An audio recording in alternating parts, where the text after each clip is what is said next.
اور جانتے ہو دعا کیا ہے؟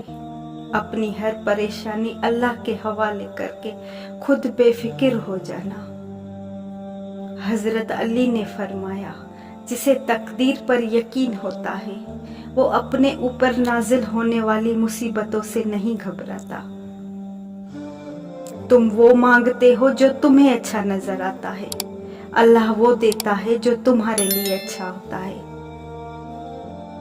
بے شک رب ہمت سے زیادہ دکھ نہیں دیتا، دکھ بڑا ہو تو ہمت بھی بڑھا دیتا ہے۔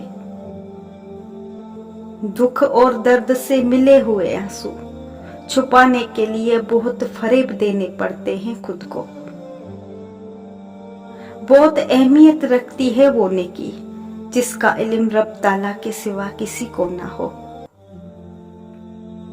اس دنیا میں دوسروں کا احساس کرنے والے اکثر خود احساس سے محروم ہوتے ہیں۔